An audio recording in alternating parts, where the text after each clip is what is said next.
C'est l'élection présidentielle qui veut ça. On dit traditionnellement, selon le modèle qui a été pensé, réfléchi par le général de Gaulle, que l'élection présidentielle dans la Ve République, c'est la rencontre entre un homme, en l'occurrence une femme, et le peuple français. Marine Le Pen est en première ligne de la vie politique depuis maintenant près de 20 ans. Ça fait 10 ans qu'elle est présidente du Front National, puis Rassemblement National. Elle s'est mise en retrait pour cette campagne présidentielle.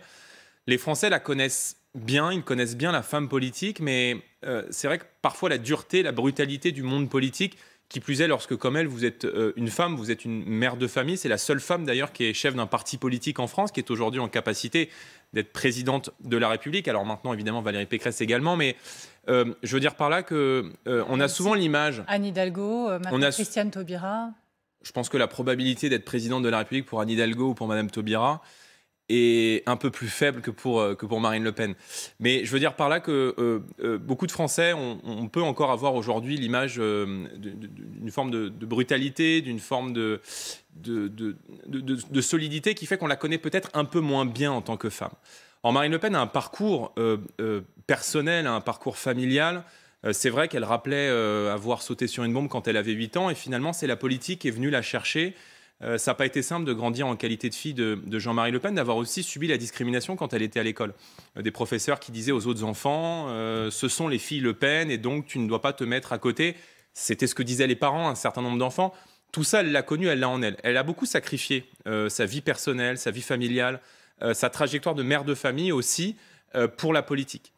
Et moi, je disais il y a quelques jours que je crois qu'il y a deux types de dirigeants politiques. Il y a ceux qui sacrifient leur vie pour défendre la France et les Français. Elle est incontestablement de ceux-là. Et puis, il y a ceux qui sacrifient la France pour défendre leur carrière, pour défendre leurs intérêts personnels. Dans sa vie, elle a beaucoup sacrifié. Et elle a beaucoup sacrifié pour défendre les Français en première ligne, pour porter des idées, c'est vrai, parfois seule contre tous. Elle a voulu montrer que derrière la leader politique qu'elle est, il y a aussi une femme, il y a aussi une mère de famille, il y a aussi une avocate. Et je pense que quand vous êtes candidat à l'élection présidentielle, on ne peut pas mentir aux gens. Il n'y a pas d'insincérité à avoir. Et juste, j'en termine, je pense qu'on peut être en accord, en désaccord avec Marine Le Pen. On peut apprécier ou non les idées de Marine Le Pen. Mais je pense qu'on ne peut pas lui enlever ces qualités que sont le courage, la détermination, la solidité, la volonté. Et tout ce qu'il y a chez elle nous font dire, et me font dire, moi qui la connais, qui la côtoie depuis maintenant plusieurs années, qu'elle a les qualités d'une femme d'État. Jordan Bardella se prêtait à un tel exercice et aussi s'exposer bien sûr à la critique. Et il y en a eu du côté d'Éric Zemmour. Gilbert Collard, c'était ce matin. Alors, c'est Gilbert Collard, et vous allez mettre ça sur le dos du fait qu'il est passé d'un camp à l'autre, mais il dit c'est du pathos. C'est du pathos, et quand on tombe dans le pathos, c'est qu'on n'a plus l'étoffe. C'est l'abandon de la partie théorisée pour une partie émotionnelle. Vous savez, Gilbert Collard, il a rejoint un candidat à l'élection présidentielle, M. Zemmour, avec qui on peut avoir des points d'accord sur certaines questions, mais qui a indiqué il y a quelques années que plus les femmes s'approchaient du pouvoir, plus le pouvoir s'évaporait. Vous vous en souvenez, il avait dit cela à Routel-Krief il y a quelques années. Donc c'est vrai qu'il peut y avoir chez les gens qui sont partis aujourd'hui du Rassemblement national une forme d'aigreur à notre égard. Ils partent souvent parce qu'ils ne trouvent pas chez nous les responsabilités qu'ils souhaitent. Et comme dans toute organisation humaine, certains sont amenés à changer de famille politique, changer d'entreprise, changer de société, à aller ailleurs, etc. Ça fait partie de la vie. Mais je pense que les commentaires de Gilbert Collard importent peu dans cette élection. Sur le fond, quand certains voient dans ce qui est une image de courage, une volonté de dire qu'on s'expose, qu'on s'ouvre, c'est la carte maîtresse, voilà, maintenant je vous donne tout. Pour certains, y voient une faiblesse. Vous répondez quoi à ça? Mais non, mais si vous voulez, les arguments de nos adversaires sont les arguments de nos adversaires, ça importe peu. Ce qui nous importe, nous, c'est que dans quelques mois, les Français vont faire un choix qui n'est pas seulement le choix d'un président de la République, c'est un choix de société, c'est un choix de civilisation. Cette élection présidentielle, elle va voir s'affronter ceux qui se soucient de la disparition de la France, ceux qui se soucient de la disparition de la civilisation française, et ceux qui veulent vivre sur ces ruines et qui travaillent à la sortie de l'histoire. Vous pensez avoir fait la différence hier? Je pense qu'elle est elle est aujourd'hui quelqu'un qui a l'étoffe d'une femme d'État. Et vous savez, le général de Gaulle, dans Le fil de l'épée, écrivait que le caractère était la vertu des temps difficiles. Et je pense que dans ces temps troublés, où les fractures gagnent le doute, gagnent beaucoup de Français qui n'arrivent plus à boucler les fins de mois, qui se sentent complètement abandonnés par les dirigeants politiques. D'innombrables territoires aujourd'hui dans lesquels nos compatriotes partent parce qu'ils ne se sentent plus en sécurité. On a besoin d'une force, on a besoin d'un caractère. Et je pense que Marine Le Pen, en tout cas, je pense que personne ne peut douter de sa volonté à stopper l'immigration ou rétablir l'autorité d'État. On va ouvrir plein de dossiers. C'est pour ça qu'à la fois on a le temps et en même temps on est ambitieux sur notre programme. Est-ce que vous pensez avoir fait la différence? Alors, je ne vais pas vous faire revenir sur les mots de guerre à distance, bataille des meetings. Je vais vous demander si, sur le fond, vous pensez avoir fait la différence hier avec Éric Zemmour. Je pense que nous avons fait depuis le début de cette campagne la différence avec Éric Zemmour. Éric Zemmour, il entre en campagne en disant « Mon sujet, c'est la civilisation française ». Évidemment que ce sujet, il est fondamental. Je viens de vous l'expliquer et on ne peut pas nous faire le reproche à nous qui, depuis 40 ans, y compris quand Éric Zemmour votait pour des dirigeants politiques, Mitterrand, la gauche en 2002, qui ont organisé le déclin français, de ne pas être préoccupés par ce sujet. Mais dans cette présidentielle, il y a la France et il y a aussi les Français. Et vous voyez, cette différence sur le fond, on l'a fait dès septembre. Les Français savent ce que nous pensons de l'immigration. Les Français n'ont aucun doute sur notre volonté d'arrêter l'immigration. Mais en septembre, on a décidé de faire campagne, d'entrer en campagne, de choisir spécifiquement dès septembre la question du pouvoir d'achat. Eh bien, lui aussi parce que c'est une question extrêmement importante, j'entends, pour des millions de Français. C'est pour ça que je vous interroge sur les différences, parce qu'en fait, la question, elle revient énormément depuis hier. C'est-à-dire qu'on pouvait s'imaginer qu'à l'issue de la journée d'hier, beaucoup se disent, bon, ben voilà, ça y est, on a vu les différences, mais ce qu'on entend peut-être le plus, c'est au final, on a eu l'impression d'avoir parfois deux copies. Je ne fais que relayer et vous permettre de peut-être entrer dans le détail des réponses. Éric Zemmour, hier, a déclaré être le candidat de la France qui travaille. Il a déclaré vouloir être le président de la réconciliation des classes. Vous qui parlez de bloc élitaire, bloc populaire, est-ce qu'il a fait son entrée hier dans le bloc populaire qui est visiblement le vôtre? Non, je ne le crois pas. D'ailleurs, il disait il y a quelques semaines que Marine Le Pen était enfermée, en parlant de l'électorat du Rassemblement national, dans un ghetto d'ouvriers et de chômeurs, exprimant une forme de mépris social qui rappelle la brutalité qui est celle d'Emmanuel Macron. Si on raisonne sur le clivage entre les patriotes et les mondialistes, Éric Zemmour est incontestablement, comme nous, du côté des patriotes. Mais si on raisonne sur ce créneau entre le bloc élitaire et le bloc populaire, Éric Zemmour, c'est un lapsus intéressant, est incontestablement du côté du bloc élitaire. Il fait preuve d'une forme de brutalité dans la ligne stratégique qu'il a choisie depuis septembre.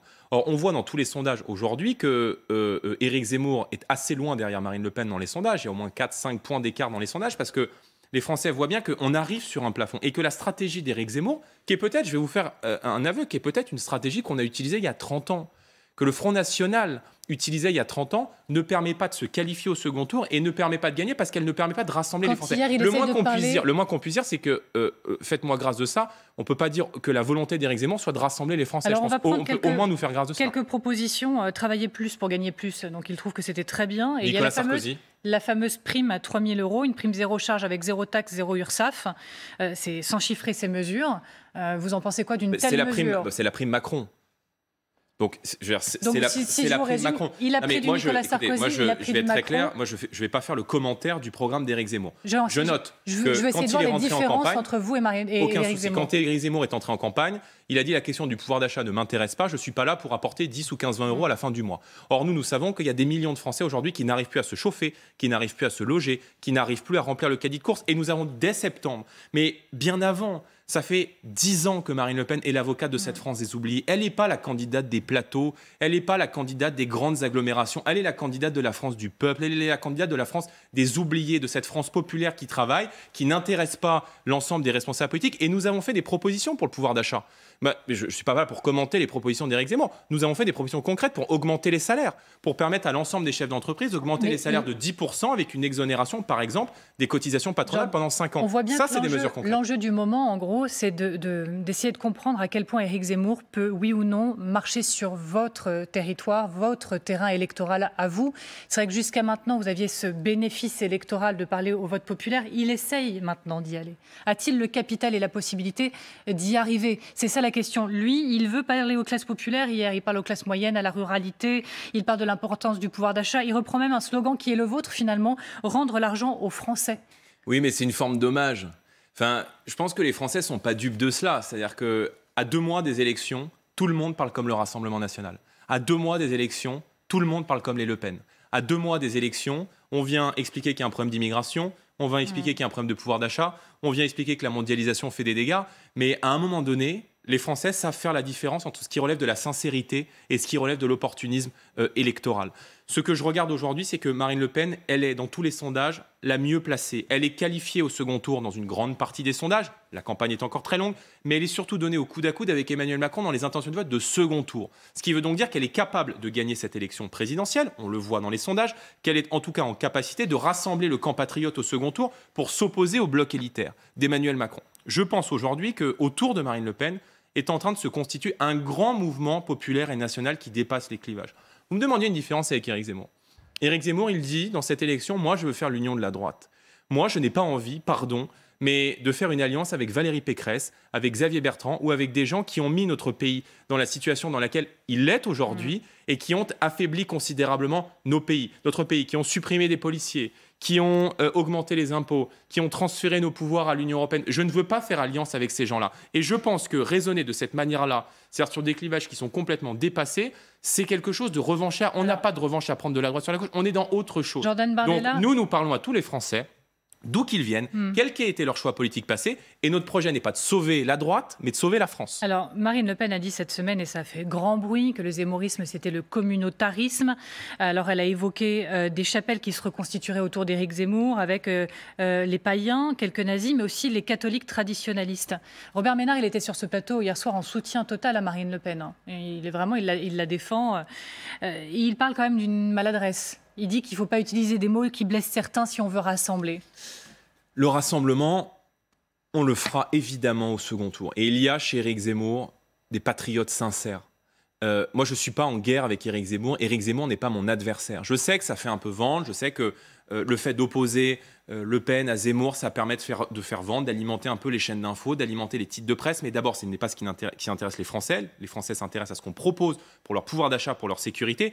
Et surtout, notre adversaire, c'est Emmanuel Macron. Parce que pendant qu'on parle de cela, personne ne parle d'Emmanuel Macron. Il y a, c'est vrai, incontestablement, deux stratégies différentes. Nous souhaitons réunir les Français. Éric Zemmour, il réunit aujourd'hui un certain nombre de chapelles qui sont des chapelles qui ont été des compagnons de route de la droite nationaliste pendant longtemps, avec quelques personnages sulfureux. On a vu les zouaves dans ses meetings, on a vu les équipes du Parti de la France et de Thomas Joly dans ses meetings. Mais je n'ai aucun doute sur le fait qu'il mettra ces gens dehors. Je veux juste dire qu'on est dans deux stratégies complètement différentes. Jordan Bardella, si donc Marine Le Pen est au second tour, vous espérez bien que Éric Zemmour vous rejoigne, apporte ses voix aux vôtres, sauf erreur de ma part. S'il est un patriote sincère, alors je n'ai aucun doute sur le fait qu'il appellera à voter Marine Le Pen. Et donc du coup, avec ces mots, dont certains estiment qu'il blesse un électorat qui lui est propre et qui pourrait vous être propre à vous aussi, vous ne prenez pas un risque? Mais on n'est pas si vous voulez, on n'est pas dans la compromission politicienne. Je veux dire, moi je respecte Éric Zemmour, mais Éric Zemmour, il a fait un choix de campagne qui est différent d'une autre. Et s'il se présente à l'élection présidentielle, il n'est pas un politique, il est un journaliste, il considère qu'il a des différences avec nous. Moi, je respecte Éric Zemmour, mais je considère avoir des divergences importantes avec lui. Je considère, par exemple, sur le pouvoir d'achat, quand il propose, je vous donne un exemple concret pour parler concrètement, quand il propose de faire payer 50% du prix de l'essence des salariés aux patrons, aux chefs d'entreprise, je suis en désaccord avec lui. Parce que je pense que les chefs d'entreprise, ils ont déjà beaucoup à faire, qu'ils ont déjà beaucoup de taxes à payer, qu'ils ont déjà beaucoup de contraintes, et notamment de contraintes normatives, contraintes administratives, et qu'on ne peut pas rajouter de la contrainte à la contrainte. Quand il critique l'obsession de l'inclusion des enfants handicapés à l'école de la République, je suis en désaccord avec lui. Je pense que l'obsession justement d'inclure à l'école des enfants qui sont en situation de handicap, je pense que c'est une fierté pour la France. Bardella. Donc on a des points de désaccord, on a le droit de les exprimer. Je veux dire, on n'est pas des clones. Si on était des clones, alors à ce moment-là, on marcherait ensemble. Ce que je dis juste, c'est que nos idées ont été diabolisées pendant très longtemps. Et que pour que le patriotisme arrive au pouvoir en France, on ne peut pas l'enclaver dans un ghetto. Et je pense que le travail important de dédiabolisation que nous avons fait, de sérieux, de travail de fond, de réponse aux problèmes du pays, pas seulement sur l'immigration, sur la santé, sur le pouvoir d'achat, sur la sécurité. Je pense que c'est une meilleure stratégie que la sienne. Le fait que sur cette antenne, le week-end dernier, justement, Jean-Marie Le Pen dit son soutien à Marine Le Pen, certains ont dit on veut la dédiabolisation et en même temps, on a le soutien de Jean-Marie Le Pen, hop, on revient en arrière. Vous pouvez aussi y voir un père qui soutient sa fille. Voilà, vous pouvez y voir aussi un patriote français qui s'est battu pendant des années pour porter le combat national et qui soutient aujourd'hui la personne la mieux placée pour porter ce combat national.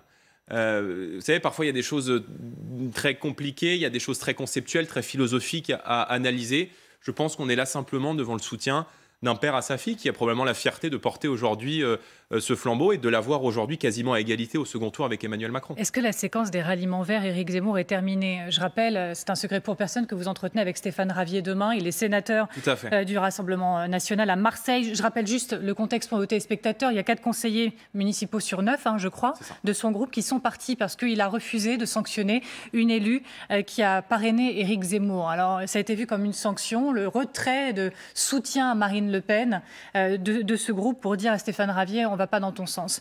Qu'allez-vous lui dire demain? Pars mais fais-le maintenant.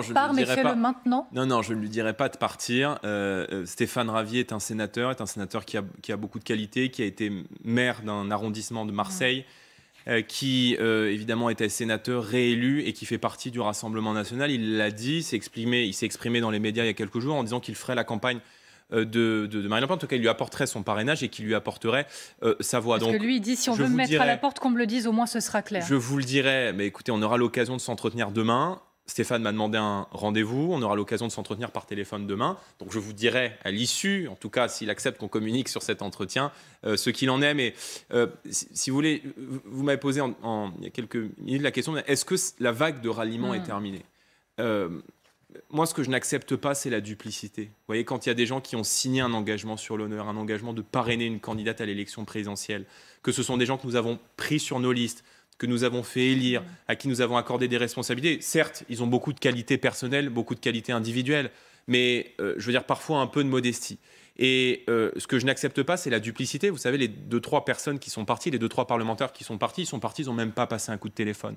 Ce sont des gens avec qui le matin, qui nous ont regardé dans les yeux en nous disant bonjour, en nous disant il faut qu'on se voit, il faut qu'on parle, on a besoin de te parler pour parler de ça, ça et ça, et qui sont partis la caisse sous le bras par l'escalier de service. Donc, oui, parfois, vous êtes trahis. Voilà, parfois, en politique, vous êtes trahis, mais c'est vrai dans toutes les organisations humaines, mais ça ne nous empêche pas d'avancer. Et je pense que certains qui sont partis, dont vous avez vous-même appris le nom lorsque certains sont partis, je pense, est dérisoire. C'est accessoire par rapport à la montagne que nous sommes aujourd'hui en train de gravir. Reste que votre parti, et donc vous êtes senti obligé d'envoyer, je crois, donc une motion, une lettre à des eurodéputés, aux eurodéputés, une sorte de motion de soutien à signer pour dire on soutient ou pas Marine Le Pen, sauf faire de ma part. Comme en plus vous êtes aussi député européen, vous en savez quelque chose. C'est bien le cas, il y a bien ce document qui a été envoyé.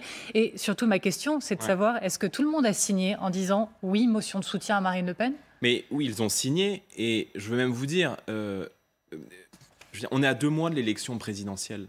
Quand Marine Le Pen dit, si certains veulent partir, qu'ils partent, qu'ils n'attendent pas de voir les sondages pour voir ce qui est le mieux placé, etc. C'est ce que je vous disais tout à l'heure. Il y a ceux qui sacrifient leur vie, qui prennent des risques personnels. Il y a des militants qui, vous le savez, avoir l'étiquette Front National, pendant longtemps, ça a été très compliqué. Ça a été très compliqué professionnellement, ça a été très compliqué socialement. Il y en a qui ont pris des risques. Il y a des militants qui ont pris des risques personnels, familiaux, sociaux, en société, pour pouvoir s'engager, pour pouvoir militer, pour défendre la France et les Français. Moi, je n'accepte pas que certains sacrifient justement cette cause et notre combat pour des intérêts spots ou des intérêts de carrière. Je pense que tout cela dégoûte les Français. Mais vous voyez, moi, ce que je déplore, c'est qu'il y ait aujourd'hui, autour d'Éric Zemmour, une volonté chez beaucoup de parasiter la campagne de Marine Le Pen. On a le sentiment que certains sont là uniquement pour empêcher Marine Le Pen d'accéder au second tour de l'élection présidentielle. Marine Le Pen l'a dit elle-même, l'objectif d'Éric Zemmour, c'est de tuer le Rassemblement national. Elle l'a dit cette semaine. Mais voyez bien que, Gilbert Collard, quand Gilbert est parti, il donne une interview en disant « on sait qu'on ne gagnera pas, on s'en fout de gagner ou de pas gagner. Ce qu'on veut, c'est préparer la recomposition après. Nous, on n'est pas là-dedans. Moi, je ne fais pas de la politique pour regarder qui va être le mieux placé, etc. Je fais de la politique parce que mon pays va mal, parce que ma génération va mal, et que je pense que cette élection présidentielle est une course contre la montre. Et surtout, parce que j'ai la conviction que les patriotes que nous sommes pouvons gagner cette élection présidentielle. Est-ce que vous aurez vraiment l'occasion, la possibilité de porter cette voie-là jusqu'au bout? C'est la question des parrainages. Emmanuel Macron les a, 529. Alors, Marine Le Pen est vraiment toujours beaucoup plus loin. Au dernier comptage que moi j'ai regardé, c'était 35 soutiens. Mais devant, il y a François Asselineau, Philippe Poutou, Jean Lassalle, Nathalie Arthaud, Éric Zemmour, qui en a validé, lui, 58. Est-il possible que Marine Le Pen puisse ne pas être candidate? Et ça serait une aberration démocratique. Mais est-ce que c'est possible? En l'état actuel des choses, nous n'avons pas les parrainages. Je ne peux rien vous dire de plus. En l'état actuel des choses, nous avons 430 promesses de parrainage. Alors là, c'est les dépôts qui sont mis à jour sur le site du Conseil constitutionnel, mais nous avons, je peux vous le dire ce soir, nous avons 430 promesses de parrainage. Pour que Marine Le Pen puisse se présenter à l'élection présidentielle, il nous faut 500 parrainages. Les maires nous disent quoi? Quand nous allons voir les maires nous disent nous avons des craintes aujourd'hui parce qu'ils reçoivent des pressions des communautés d'agglomération, des intercommunalités dont ils sont de plus en plus dépendants pour leurs subventions. Et évidemment que de parrainer Marine Le Pen quand vous êtes sous la pression d'une communauté agglo PS ou LR pose des problèmes et fait craindre à certains de ces élus. Moi, j'ai juste là, c'est la démocratie qui est en jeu. On ne peut pas avoir une candidate qui est aujourd'hui donnée au coude à coude avec Emmanuel Macron au second tour, qui ne peut pas se présenter. Donc, vous voyez l'ensemble de ces entraves qui nous sont mises. On a traversé beaucoup de tempêtes. Oui. Donc, c'est pas, si vous voulez, le départ d'un élu ou deux qui peut nous faire chavirer. On va finir ce chapitre justement avec cette dernière question. Si, du coup, Marine Le Pen n'était pas candidate, est-ce qu'elle se rangerait derrière Éric Zemmour? On a posé la question au sens inverse. On va la retourner un instant. Mais on ne va pas faire de science-fiction. C'est pas je me retire pour me ranger, etc. On n'est pas là-dedans, franchement. Vous savez, on a eu l'habitude pendant très longtemps d'être seul contre tous. Je pense que le fait que nous ayons des difficultés pour obtenir des parrainages démontre indéniablement que nous sommes seuls contre tous. Je tiens à dire que Éric Zemmour profite quand même aujourd'hui d'une forme d'accord qu'il a avec les Républicains. On sait que les Républicains aujourd'hui accordent des parrainages à Éric Zemmour pour lui permettre de se présenter. Vous avez les preuves de ça? Éric Zemmour l'a dit. Éric Zemmour l'a dit. Si Valérie Pécresse ne me donne pas les parrainages, alors Marine Le Pen est automatiquement qualifiée au second tour. Ce qui veut donc bien dire que la volonté aujourd'hui d'Éric Zemmour est d'empêcher Marine Le Pen de se qualifier au second tour de l'élection présidentielle au profit de Pécresse-Macron pour le second tour. Donc j'en termine, je dis juste ça. Les patriotes sincères qui sont aujourd'hui tentés par Éric Zemmour, je leur dis, si voter Éric Zemmour pour affaiblir Marine Le Pen fait qualifier Valérie Pécresse et Emmanuel Macron, alors je pense qu'on va tous se réveiller avec la gueule de bois le 10 avril au matin. Donc il faut voter utile et voter dès le premier tour pour celle qui est le mieux placée et qui est surtout en capacité de gagner. Parce que c'est ça l'essentiel. Et voter pour qui au-delà de Marine Le Pen? C'est ça ma question. On en vient à la question du gouvernement d'union nationale. C'est ce que souhaite Marine Le Pen. Et à chaque fois que je vous reçois, je vous pose la question. À quoi il ressemblerait ce gouvernement d'union nationale? C'est important aussi pour les gens de projeter l'image du gouvernement, cette photo de classe là, au premier jour, qui viendrait s'occuper de leur quotidien. Qui pourrait composer ce gouvernement d'union nationale? Vous en doutez, mais je veux juste, pour qu'on comprenne bien l'esprit de ce que Marine Le Pen souhaite faire, si nous arrivons au pouvoir, si Marine Le Pen est élue présidente de la République le 24 avril, ce n'est pas le Rassemblement national qui va arriver au pouvoir. Elle souhaite constituer un gouvernement d'union nationale et en réalité composer son gouvernement avec tous les patriotes, d'où qu'ils viennent de la droite, qu'ils viennent de la gauche, à la condition qu'ils défendent la souveraineté de la France, qu'ils souhaitent arrêter l'immigration, qu'ils souhaitent rétablir l'autorité de l'État et qu'ils souhaitent surtout redonner le pouvoir au peuple français.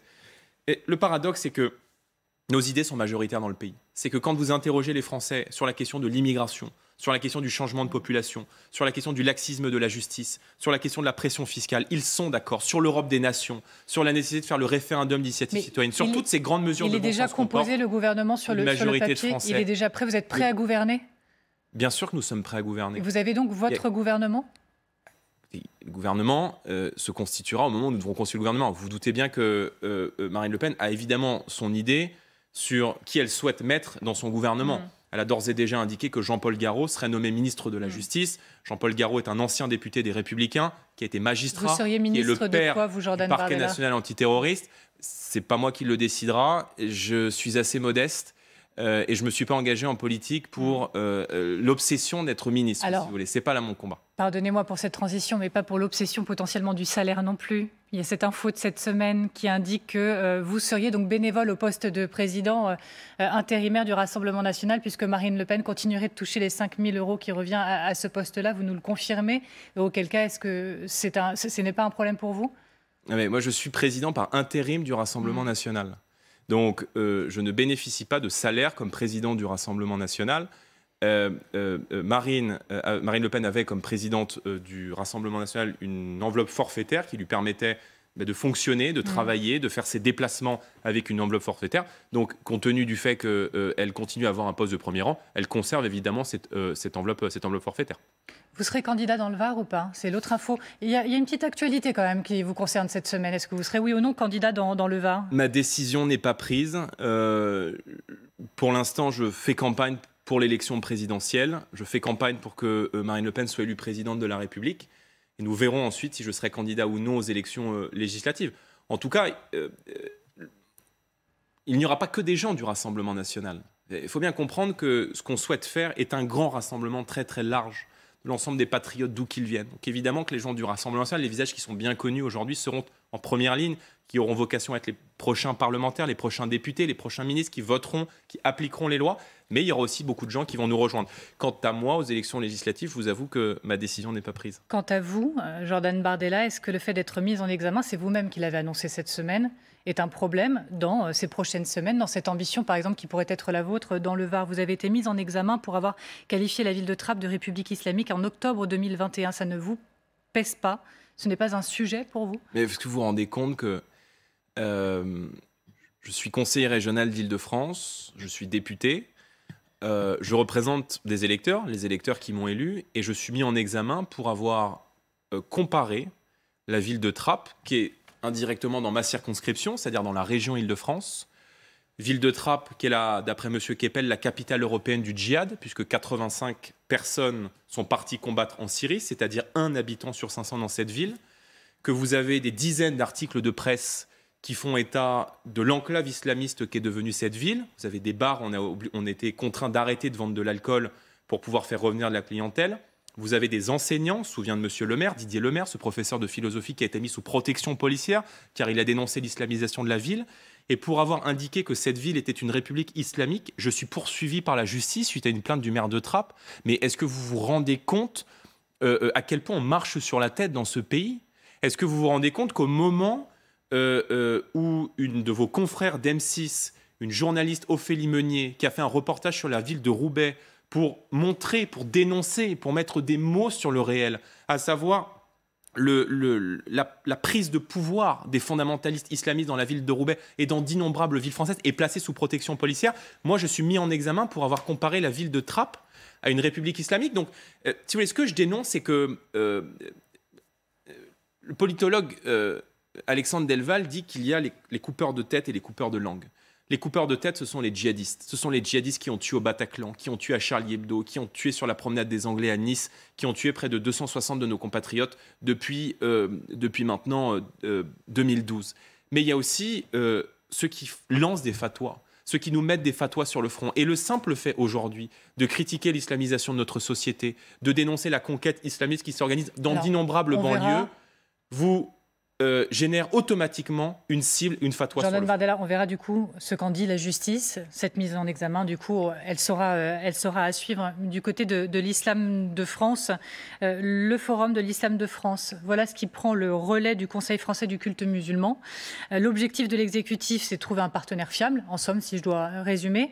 Pour Gérald Darmanin, qui était chez nos confrères de France Inter aujourd'hui, c'est dire aussi nous ne pouvons plus accepter que l'islam de France soit financé par des États étrangers. C'est dire les musulmans en France, c'est une affaire des Français. C'est dire, pas à l'État d'organiser, mais à l'État de vérifier s'il y a des ennemis de la République dans ses rangs. Est-ce que ce n'est pas le bon objectif, selon vous? Écoutez, à 2 mois des élections, si, il y a parfois des bons objectifs. Donc c'est un bon objectif. Non, parce que moi, je ne juge pas M. Darmanin sur ses déclarations à 2 mois des élections, ni sur ses tweets, je le juge sur ses actes. Il y a 540 mosquées radicales aujourd'hui qui sont identifiées par les services de renseignement, incluant des mosquées radicales, notamment des frères musulmans, qu'on appelle aujourd'hui les musulmans de France, qui ont été intégrés au Conseil français du culte musulman en 2003 par Nicolas Sarkozy, qui en a fait un interlocuteur privilégié de l'État. Ces mosquées radicales ne sont pas fermées. Il y a 4500 individus étrangers fichés pour radicalisation, c'est-à-dire qu'ils sont potentiellement des bombes humaines qui ne sont pas expulsés. Pourquoi ?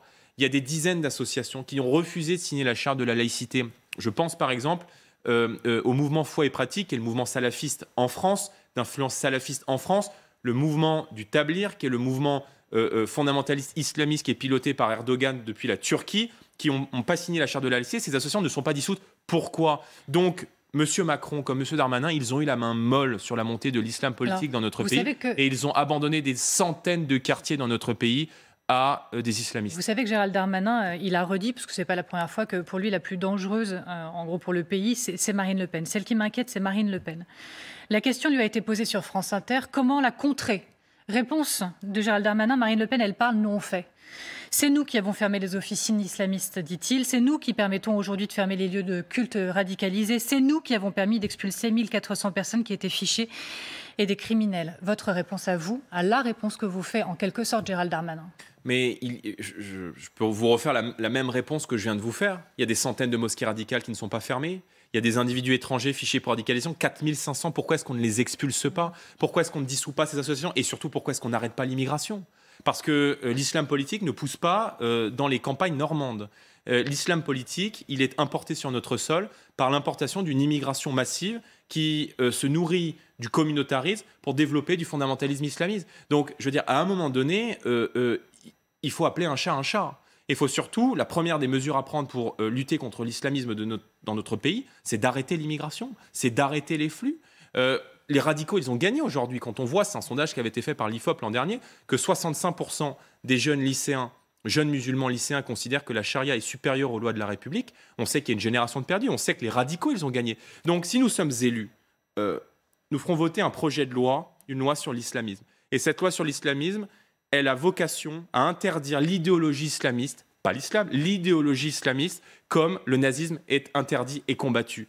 Nous interdirons le port du voile dans l'espace public, parce que le voile aujourd'hui est un outil de ségrégation entre les hommes et les femmes. C'est plus un vêtement culturel, c'est devenu un outil militant des fondamentalistes islamistes. Nous fermerons les mosquées radicales, nous interdirons l'abattage rituel et son importation sur le territoire français, comme c'est le cas d'ailleurs dans plusieurs pays. Nous organiserons la dissolution de toutes les organisations islamistes. Nous expulserons les prêcheurs de haine. Nous expulserons les individus radicalisés. Je pense que c'est une question de volonté politique. Et surtout, nous arrêterons l'immigration. L'élection de Marine Le Pen, c'est la certitude d'arrêter l'immigration. Et moi, je propose un débat, monsieur Darmanin. Parce que depuis que les chiffres de l'immigration et de l'insécurité qui sont catastrophiques encore cette année sont sortis, on ne l'entend plus. Il a disparu. Vous voulez débattre, vous, avec Gérald Darmanin? Mais bien sûr, débattons de son bilan. Je pense que l'immigration et l'insécurité sont deux préoccupations majeures pour notre pays, sont deux préoccupations majeures pour les Français. Il n'y a plus un seul endroit de France où ils sont en sécurité et ne sont pas encerclés. Donc je propose un débat pour débattre de son bilan et lui montrer que nous pouvons faire mieux avec un peu de fermeté et surtout avec un peu de courage. La proposition est faite, mais moi je peux déjà vous soumettre une autre déclaration de Gérald Darmanin en attendant de savoir quelle est sa réponse à votre invitation. Sur France Inter toujours, il dit que les projets des islamistes, celui qui est de tuer, celui qui est de terroriser les valeurs occidentales et les valeurs françaises singulièrement, est le même que le projet des extrémistes. Oui. Il dit parce que veulent les islamistes? Ils veulent sans doute la victoire de M. Zemmour ou de Mme Le Pen à la présidence de la République. Ils se diront qu'ils pourront encore plus montrer à la Oumma, la communauté religieuse musulmane, que c'est eux qui ont raison et que les Français sont en fait de gros racistes. Qu'est-ce que vous voulez que je vous dise? Ça fait 10 ans qu'ils expliquent ça.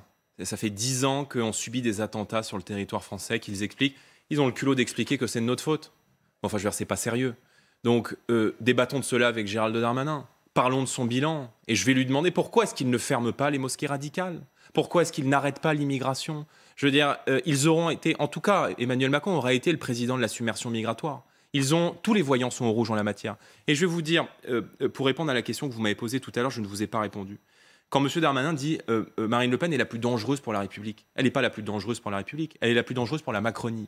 Et M. Darmanin a raison de dire qu'elle est aujourd'hui la plus dangereuse. Je le dis pour la Macronie, parce qu'elle peut gagner cette élection présidentielle. C'est là où vous réinstaurez l'idée du duel entre Emmanuel Macron et Marine Le Pen. Mais ce duel, et vous dites, voilà, ils nous remettent au centre du jeu. En gros, vous voyez ça comme un bon signe. Si vous voulez, ce duel, il est tellement politique, il est tellement d'actualité. Parce qu'on incarne tous les deux visions radicalement de la société. On incarne deux visions du monde qui sont totalement différentes. Nous sommes les défenseurs de la nation dans son identité, dans ses modes de vie, dans ses protections. Nous voulons prendre le pouvoir pour le redonner au peuple français. Nous voulons arrêter le braquage fiscal qu'ils subissent à chaque fois qu'ils payent leur facture de gaz, d'électricité ou qu'ils vont faire le plein à la pompe à essence. On est à 2 € le litre ici à côté à Paris alors qu'il y a 60% de taxes. Et puis de l'autre, les partisans de la dérégulation générale. Emmanuel Macron n'est pas un patriote. Il a joué au casino avec l'argent des Français. Il a continué à vendre des industries françaises à des intérêts privés, à des puissances étrangères comme il l'a fait il y a quelques années avec Alstom. Il veut déconstruire l'histoire de France comme il le dit. Il dit qu'il n'y a pas de culture française. On est en désaccord sur tout.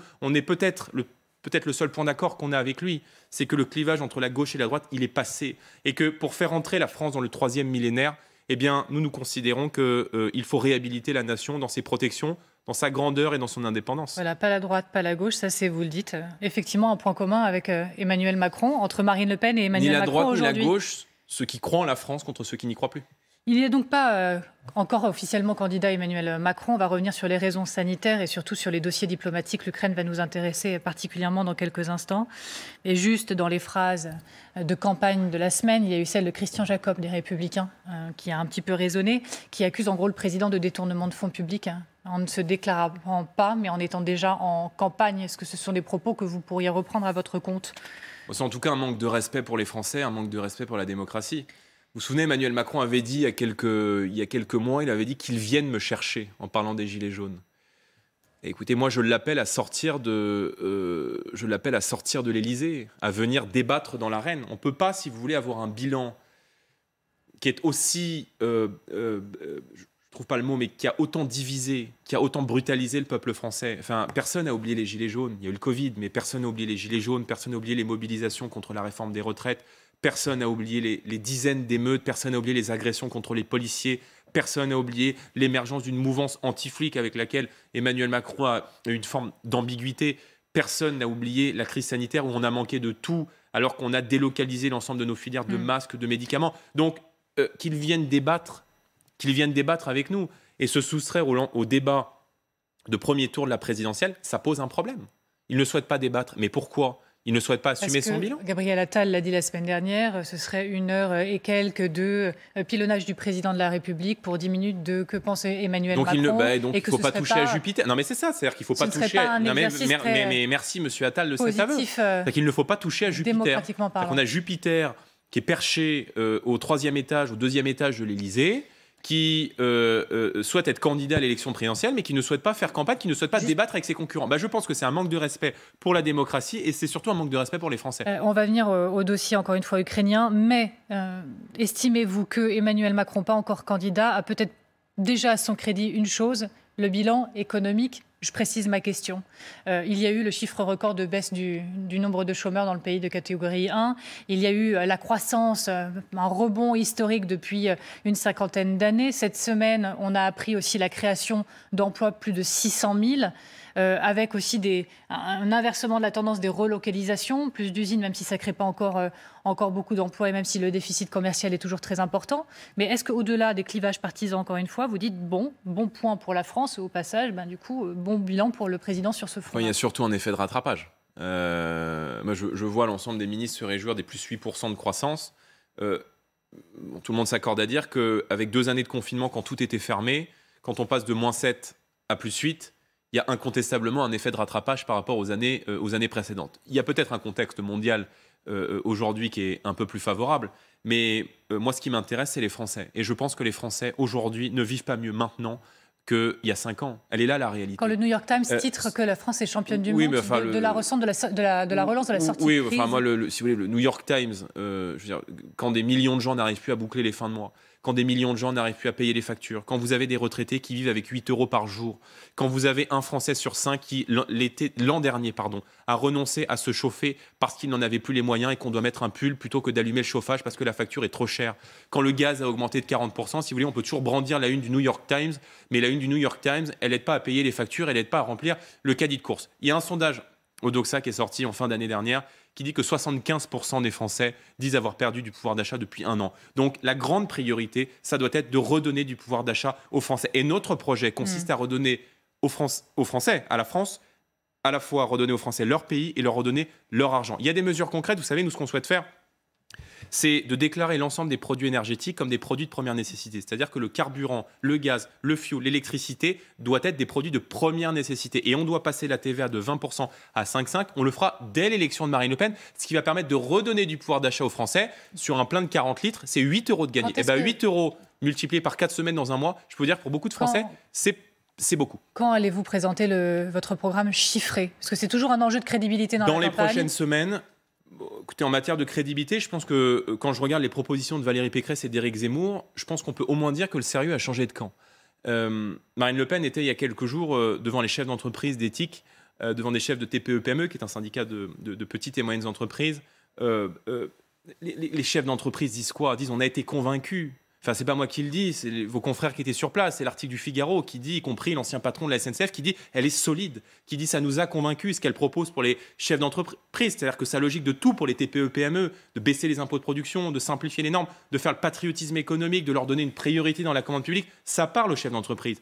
La semaine dernière, Marine Le Pen, elle a rencontré du grand oral d'alliance, les policiers. On a des mesures très précises, pas seulement sur la justice, mais aussi pour permettre aux policiers de travailler dans la dignité, de bénéficier de la présomption de légitime défense, de pouvoir être prioritaire dans l'accès à des logements sociaux à l'extérieur de la circonscription et du département dans lequel ils travaillent. On veut faire un plan d'investissement pour la santé, 20 milliards d'euros pour la santé, dont 10 milliards pour revaloriser les salaires des soignants qui sont toujours payés 10% de moins que la moyenne de l'OCDE. Donc on a des mesures concrètes à offrir au pays. Et je pense que, pour vous répondre, je ne vais pas m'étaler plus longtemps, le chiffrage détaillé, s'il vous intéresse, sera présenté dans les prochaines semaines, évidemment. Mais en tout cas, on a fait un travail sérieux, un travail de fond. Et si vous voulez, on n'est pas dans le témoignage, on n'est pas dans le n'importe quoi. On veut qu'à partir du moment où les Français nous confieront les responsabilités, être en capacité d'appuyer sur le bouton et de faire en sorte que chaque décision que nous allons prendre permette à chacun de vivre en France. Gardons un peu de temps pour parler d'Ukraine, si vous le voulez bien, puisque Avec demain, plaisir. déplacement du président de la République à Moscou, après-demain, ce sera à Kiev. Vous y voyez une utilité, effectivement, au déplacement du président de la République, qui est aussi, avec le rôle qu'il a désormais au niveau de l'Union européenne. Est-ce que vous trouvez effectivement que ce déplacement, il est légitime, utile? Est-ce que vous même le saluez en disant, voilà, la France se déplace et est en première ligne? Je pense que le président doit appeler à la désescalade. C'est ce qu'il fait. Mais il a raison de le faire. Et il a raison de le faire parce que l'Ukraine est en train de devenir aujourd'hui, je dirais, le nouveau théâtre d'affrontement d'une nouvelle guerre froide, en quelque sorte, entre les États-Unis et la Russie. Je pense qu'il y a eu des provocations des deux côtés, il faut dire les choses. Les Russes déploient des dizaines de milliers de soldats à leur frontière avec l'Ukraine parce qu'ils ne souhaitent pas, par l'intermédiaire de l'OTAN à la frontière ukrainienne, voir les Américains revenir. Enfin, il faut se souvenir que pendant la guerre froide, pendant la crise des missiles à Cuba en 1962, quand les Américains voient débarquer à Cuba des missiles soviétiques, ils s'inquiètent. Et ils ont raison de s'inquiéter et ils ont raison d'hausser le ton. Mais il y a aussi eu des provocations du côté des États-Unis. Donc, quand on fait voler quand on déploie des bombardiers, quand on fait circuler des navires en mer Noire, il y a une forme de provocation. Donc, et je ne suis pas certain que d'envoyer 3000 soldats en Roumanie, 3000 soldats américains, contribue à la désescalade. Donc quand le président se rend sur place, qu'il appelle à la désescalade, vous dites que ça va plutôt dans le bon sens. Mais il va aussi, dans un certain sens, dans le JDD aujourd'hui, en disant qu'il faut aussi une forme de respect dû à la Russie. Il dit comprendre les propres traumatismes contemporains de ce grand peuple, de cette grande nation. Il dit son respect pour le sentiment d'insécurité que fait peser la Russie, mais aussi pour le sentiment d'insécurité qui est ressenti du côté russe. Cette ligne d'équilibre-là, est-ce qu'elle vous convient? Le problème, c'est qu'il aura passé le quinquennat à faire de l'équilibre. Oui, c'est un funambule qui marche sur du vide. Ça vous convient? Oui, mais c'est tout et le contraire de tout. C'est-à-dire qu'en même temps, moi je le vois tous les jours au Parlement européen, les députés européens de la République En Marche mènent une guerre quasi obsessionnelle à la Russie, soutiennent toutes les sanctions qui sont proposées par la Commission européenne et par le Parlement à l'égard de la Russie. Et en même temps, on explique que la Russie est un pays formidable avec lequel il faut parler. Moi, ce que je déplore, c'est que la France ait perdu son influence, elle ait perdu sa voix, elle ait perdu sa grandeur. Et nous, on est attachés à cette idée-là parce que, comme le général de Gaulle, je pense que la France n'est elle-même que quand elle est au premier rang, que quand elle est libre, que quand elle est indépendante, et là, il n'est pas au premier que quand rang, elle prône la grandeur. Non, parce que on a affaibli aujourd'hui la voix de la France en transmettant l'ensemble des pouvoirs de décision, d'indépendance, de souveraineté à l'Union européenne. Vous voulez sortir de l'OTAN? Exactement, et j'y viens. Et le gouvernement vous répond, ce serait une folie dans ces moments-là de donner l'impression de division entre les Occidentaux, ce serait le plus beau cadeau que l'on puisse faire à la Russie. Signé Clément Beaune. Non, mais d'accord. Mais moi, ce qui m'intéresse, c'est la liberté de la France. Vous voyez, je ne pense pas que la France ait vocation à être le gendarme du monde. Bon, donc je ne souhaite pas non plus que la France soit engagée dans des guerres qui ne sont pas les siennes.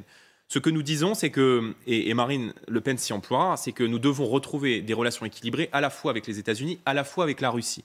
On voit qu'il y a que la France a été complètement vassalisée par les États-Unis et qu'on a été placé sous pavillon américain, notamment de par notre appartenance au commandement militaire de l'OTAN, que Nicolas Sarkozy nous avait fait réintégrer. Je vous rappelle qu'on a suivi les Américains en Libye, qu'on a suivi les Américains en Syrie et qu'on a déclaré une guerre quasi obsessionnelle à la Russie. Donc nous disons que la Russie n'est pas un ennemi, les États-Unis ne sont pas des ennemis. On a besoin de partenariats géostratégiques, notamment sur le gaz avec la Russie. Donc il faut qu'on ait des relations équilibrées et surtout qu'on défende les intérêts français. Jordan Bardella, Marine Le Pen a refusé de parapher le texte des premiers ministres hongrois, polonais et des alliés européens. C'était le week-end dernier à Madrid, avec la volonté de certains pays de se montrer solidaires dans la crise opposant la Russie à l'Ukraine. Marine Le Pen donc s'est démarquée visiblement et a même justifié « Nous n'avons pas la même position sur le dossier ukrainien ».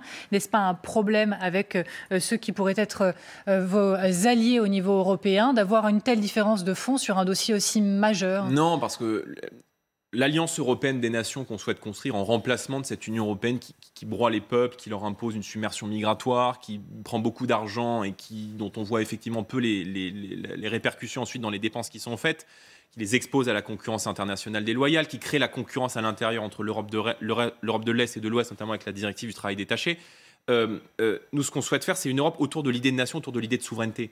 Que des pays qui, historiquement, ont un contentieux avec la Russie, la Pologne, pays d'Europe de l'Est, ça les regarde. Alors, je veux dire, ce n'est pas notre sujet. Donc, nous souhaitons une Europe des coopérations et on souhaite retrouver une Europe dont la philosophie est celle du général de Gaulle. Une Europe des projets, des coopérations, c'est celle qu'a fait Ariane, qu'a fait Airbus, qui a fonctionné dans l'histoire. Au terme du temps qui nous est imparti, si demain il y a invasion de l'Ukraine par la Russie, que faut-il faire? Je pense qu'il n'y aura pas d'invasion de l'Ukraine par la Russie. Mais si c'était le cas, on ne va pas envoyer des... je pense qu'il faut qu'on ait en tête d'abord la défense des intérêts français et surtout de ne pas engager la France, et notamment l'armée française, dans des guerres qui ne sont pas les nôtres. Je pense que l'histoire devrait nous appeler un peu plus d'humilité. Je vous remercie beaucoup, Jordan Bardella. Merci à vous. D'avoir été notre invité dans toute franchise ce soir. C'est l'heure du duel. Luc Ferry, Daniel Cohn-Bendit. Merci beaucoup, bonne soirée à vous. Merci à vous.